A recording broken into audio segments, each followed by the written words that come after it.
Double door higher brand ಇದು. Problem ಏನಂದರೆ noise ಬರ್ತಾಯಿದೆ, ಸೌಂಡ್ ಬರ್ತಾಯಿದೆ, ಮತ್ತು ಕೂಲಿಂಗೂ ಇಲ್ಲ. ಮೇಲ್ಗಡೆ ನೋಡಿ ಫ್ಯಾನ್ ಬ್ಲೇಡ್ ಟಚ್ ಆಗ್ತಿರೋ ಥರ ಸೌಂಡ್ ಬರ್ತಾಯಿದೆ ಅಂತ ಕೇಳಿಸ್ಕೊಂತರ್ಬೋದು ನೀವು. ನೆಕ್ಸ್ಟು ಮತ್ತು ಕೆಳಗಡೆ ಕೂಡ ಕಂಪ್ಲೀಟಾಗಿ ಕೂಲಿಂಗೇ ಇಲ್ಲ. ಕಸ್ಟಮರು ಮಿಷಿನ್ ಆನ್ ಮಾಡಿ ಹಾಕಿದ್ದಾರೆ. ಸೊ ನಾನು ಫಸ್ಟ್ ಚೆಕ್ ಮಾಡ್ಕೊಳ್ಳೋದು ಏನಂದರೆ ಬೀಡಿಂಗ್ಗಳು ಫಿಸಿಕಲ್ ಕಂಡೀಷನ್ ಚೆಕ್ ಮಾಡ್ಕೊತೀನಿ.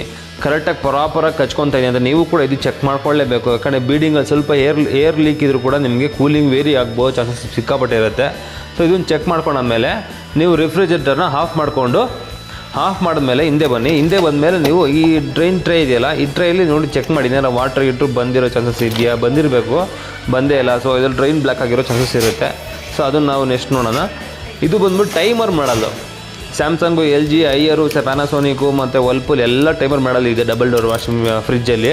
ಸೊ ಇದ್ರಲ್ಲಿ ಟೈಮರ್ ಮಾಡೋದಲ್ಲಿ ನೀವು ಹಿಂದೆ ಒಂದೊಂದು ಇರುತ್ತೆ ಟೈಮರ್. ಈ ಥರ ಟೈಮರ್ಗಳು ಸಿಕ್ಕಾಪಟ್ಟೆ ಟೈಮರ್ ಇದೆ. 8 ಅವರ್ಸು 6 ಅವರ್ಸು ಟೈಮರ್ ಬರುತ್ತೆ. ಅದರಲ್ಲಿ ಫಸ್ಟು ನೀವೇನು ಚೆಕ್ ಮಾಡ್ಕೊಂಡು ಫಿಸಿಕಲ್ ವೈರ್ ಕಂಡೀಷನ್ ಚೆಕ್ ಮಾಡ್ಕೊಂಡು ಎಲ್ಲ ಕಟ್ ಆಗಿದೆಯಾ ಅಂತೆಲ್ಲ ಚೆಕ್ ಮಾಡಿಕೊಂಡು, ಮತ್ತು ಟೈಮರ್ ಅಥವಾ ಕ್ಲಿಪ್ಪೆಲ್ಲ ಕರೆಕ್ಟಾಗಿ ಪ್ರಾಪರಾಗಿ ಕೂತಿದೆಯಾ ಚೆಕ್ ಮಾಡ್ಕೊಬೇಕು.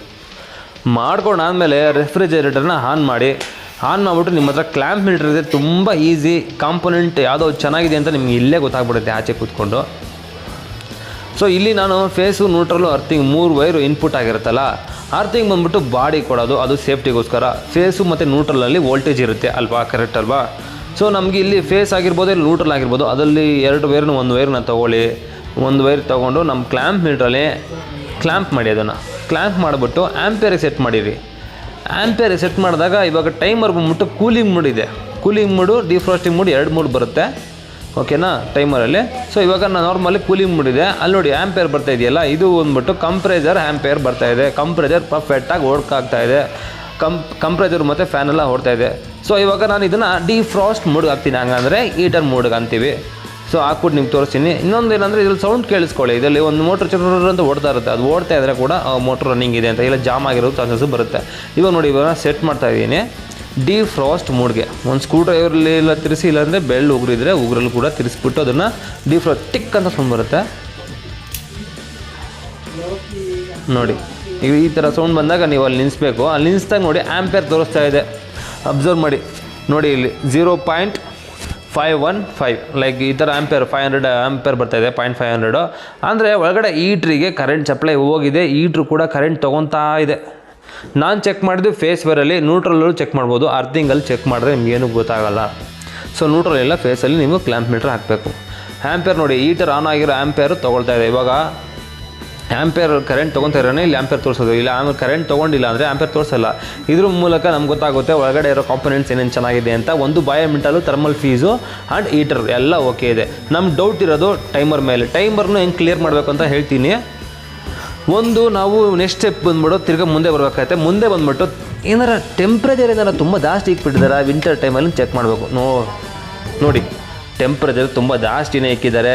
ನನಗೆ ಮತ್ತೆ ಡೌಟ್ ಬಂತು, ಹೌದಲ್ವಾ, ಕಸ್ಟಮರ್ ಕೇಳೋಣ ಟೆಂಪ್ರೇಚರ್ ಯಾವಾಗ ಇಕ್ಕಿದ್ರಿ, ಇಲ್ಲಾಂದ್ರೆ ಹಂಗೆ ಇದೆಯಾ ಮುಂಚೆಯಿಂದ ಅಂತ.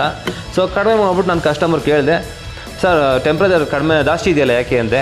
ಸರ್ ಮುಂಚೆ ಇಕ್ಕಿದ್ರೆ ಇವಾಗ ಇಕ್ಕಿದ್ರೆ ಕೇಳಿದಾಗ ಅವರು ಇಲ್ಲ ಸರ್ ಕೂಲಿಂಗ್ ಬರ್ತಾ ಇದೆಯಲ್ವಲ್ಲ, ಆವಾಗ ನಾನು ಮ್ಯಾಕ್ಸಿಮಮ್ ಇಕ್ತೆ ಬರುತ್ತೇನೋ ಅಂತ ಅಂದ್ಕೊಂಡು ಅಂದರು. ಸೊ ಅದರಿಂದ ನನ್ನ ಡೌಟ್ ಕ್ಲಿಯರ್ ಆಯಿತು. ಟೆಂಪ್ರೇಚರ್ ನಾರ್ಮಲ್ ಇದ್ದಾಗ ಯೂಸ್ ಮಾಡಿದ್ದಾರೆ, ಕೂಲಿಂಗ್ ಇಲ್ದಿರೋ ಟೈಮಲ್ಲಿ ಅವರು ಟೆಂಪ್ರೇಚರ್ ಇನ್ಕ್ರೀಸ್ ಮಾಡಿದ್ದಾರೆ. ನೋಡಿ ಇದೇ ಥರ್ಮಾಸ್ಟಾಟ್ ಕೆಲಸ ಏನಿಲ್ಲ, ಲೈಕ್ ಸ್ವಿಚ್ ಥರ. ಕೂಲಿಂಗು ಇಲ್ದಿರೋ ಟೈಮಲ್ಲಿ ಅದು ಕಂಟಿನ್ಯೂಟಿ ಕೊಡುತ್ತೆ, ಕೂಲಿಂಗ್ ಬಂದಾಗ ಕಂಟಿನ್ಯೂಟಿ ತೆಗೆದುಬಿಡುತ್ತೆ. ಅದು ವೆರಿ ಈಸಿ, ಚೆಕ್ ಮಾಡಿದ್ದೀನಿ, ಶಾರ್ಟ್ ವಿಡಿಯೋ ಇದೆ, ಬೇಕಾದ್ರೆ ನೋಡ್ಕೊಳ್ಳಿ. ಇದು ನೋಡಿ ವೆಂಟ್ ನೋಡಿ, ಇಷ್ಟು ಐಸ್ ಫಾರ್ಮೇಷನ್ ಆಗಿದೆ. ಈ ವೆಂಟಲ್ಲಿ ಐಸ್ ಫಾರ್ಮೇಷನ್ ಆಗಿದ್ರೆ ಏರ್ ಫ್ಲೋ ಇಲ್ಲಿ ಕೆಳಗಡೆ ಬರಲ್ಲ, ಅದರಿಂದ ಕೆಳಗಡೆ ಕೂಲಿಂಗ್ ಆಗೋಲ್ಲ. ಮೇಲೆ ರೆಫ್ರಿಜರೇಟರ್ ಕೂಲಿಂಗ್ ಆದರೆ ಕಾಯಿಲಿಂದ ಇಲ್ಲಿಗೆ ಏರ್ ಫ್ಲೋ ಅದನ್ನೇ ಕೆಳಗಡೆ ಕೂಲಿಂಗ್ ಆಗೋದು. ಕೆಳಗಡೆ ಕೂಲಿಂಗ್ ಆಗಿಲ್ಲ ಅಂದರೆ ಕೂಲಿಂಗ್ ಆಗೋಲ್ಲ. ಸೊ ಇಲ್ಲಿ ಒಂದು ಪ್ರಾಬ್ಲಮ್ ಏನಂತ ಐಸ್ ಬ್ಲಾಕ್ ಆಗಿದೆ ಅಂದರೆ ಅದರಲ್ಲಿ ಏನು ಪ್ರಾಬ್ಲಮ್ ಆಗಿದೆ ನಾನು ಕ್ಲಿಯರಾಗಿ ಹೇಳ್ತೀನಿ ಈ ವಿಡಿಯೋದಲ್ಲಿ, ಕರೆಕ್ಟಾಗಿ ನೋಡಿ. ಮತ್ತು ಲಾಸ್ಟಲ್ಲಿ ಟೈಮರ್ ಬಗ್ಗೆ ಮತ್ತು ಸೆನ್ಸರ್ ಬಗ್ಗೆ ಎಕ್ಸ್ಪ್ಲನೇಷನ್ ಕೊಡ್ತೀನಿ.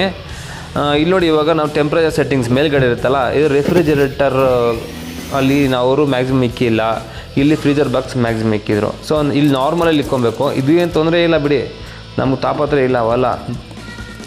ನಾನು ಕಸ್ಟಮರ್ಗೆ ಆನ್ ಮಾಡೇ ಇಕ್ಕಿರಿ ಅಂತಲೂ ಹೇಳಿಲ್ಲ, ಆಫ್ ಮಾಡಿ ಇಕ್ಕಿರಿ ಅಂತ ಹೇಳಿಲ್ಲ, ಅವರು ಯೂಸ್ ಮಾಡ್ತಾಯಿದ್ರು. ನಾನು ವಿತಿನ್ ಹಾಫ್ ಆನ್ ಅವರ್ ಬಂದೆ ಕಸ್ಟಮರ್ ಪ್ಲೇಸ್ಗೆ. ಅದರಿಂದ ನಾನು ಇವಾಗ ನೋಡಿ ಫುಲ್ ಐಸ್ ಯಾವ ಮಟ್ಟಕ್ಕೆ ಲೆವೆಲ್ಗೆ ಇಲ್ಲಿ ಸ್ಟಕ್ ಆಗಿದೆ ಅಂದರೆ ಇಷ್ಟಾಗಿದೆ. ಇದು ಐಯರ್ದು ಡ್ರಾಯಿಂಗ್ ಲೈಕ್ ವೈರಿಂಗ್ ಡಯಾಗ್ರಾಮ್, ಇದು ನೋಡ್ಕೊಳ್ಳೋದು ಕಲ್ತ್ಕೋಬೇಕು ನೀವು, ತುಂಬ ಯೂಸ್ಫುಲ್ಲು. ಇದು ಟೈಮರ್, ಡಿಫ್ರಾಸ್ಟ್ ಟೈಮರ್ ಅಂತ ಹೇಳೋದು. ಇಲ್ಲಿ ಒಂದು ಮಾರ್ಕ್ ಹಾಕಿರ್ತೀನಿ ನಾನು, ಒಂದು 10-15 ನಿಮಿಷ ಮಾರ್ಕ್ ಹಾಕ್ಬಿಟ್ಟು ಆನ್ ಮಾಡಿರ್ತೀನಿ ಕಂಟಿನ್ಯೂಸ್ ಆಗಿ. ಅದೇನಾದ್ರು ರೀಚ್ ಸ್ವಲ್ಪ ಕ್ರ್ಯಾಶ್ ಆದರೆ ಆ ಮಾರ್ಕ್ನ ರೌಂಡು ರೊಟೇಟ್ ಆಗ್ತಾ ಇರುತ್ತೆ. ಸೊ ರೊಟೇಟ್ ಆಗಿಲ್ಲ ಅಂದರೆ ಟೈಮರ್ ಹೋಗಿದೆ ಅಂತ. ಸೊ ಅದು ಡೌಟ್ ಬಂತು. ಆಮೇಲೆ ಟೈಮರು ಹೋಗ್ಬಿಟ್ಟಿದೆ, ಯಾಕಂದರೆ ಮೂನೂ ಆಗಿಲ್ಲ, ಮೋಟ್ರ್ ಸೌಂಡು ಬರ್ತಾಯಿದ್ದಿಲ್ಲ. ಇನ್ನೊಂದೇನೆಂದರೆ ಹೀಟ್ರ್ ಸಿಸ್ಟಮ್ ಚೆನ್ನಾಗಿತ್ತು, ಆ್ಯಂಪೇರ್ ತೊಗೊಂಡಾಯಿತು. ಸೊ ಈ 3 ಸಿಮ್ಟಮ್ಸ್ ನನಗೆ ಅಲ್ಲೇ ಗೊತ್ತಾಯಿತು. ಮತ್ತು ಡ್ರೈನ್ ಬ್ಲ್ಯಾಕ್ ಆಗಿದೆ ಅನ್ನೋ ಡೌಟ್ ಇತ್ತು, ಏನಾದ್ರು ಕಸ ಕಟ್ಕೊಂಡಿದ್ಯಾ ಅಂತ. ಸೊ ಅದಕ್ಕೆ ನಾನು ಕಂಪ್ಲೀಟಾಗಿ ಬಿಸಿನೀರು ಹಾಕ್ಬಿಟ್ಟು, ಇಲ್ಲಾಂದ್ರೆ ಒಂದು 40 ಮಿನಿಟ್ಸ್ ಹಾಕಿರೋದು, ಆದರೂ ಐಸ್ ಬಿಡಲಿ, ಅಷ್ಟು ಐಸ್ ಫಾರ್ಮೇಷನ್ ಆಗಿಬಿಟ್ಟಿತ್ತು ನೋಡಿ ಒಳಗಡೆ.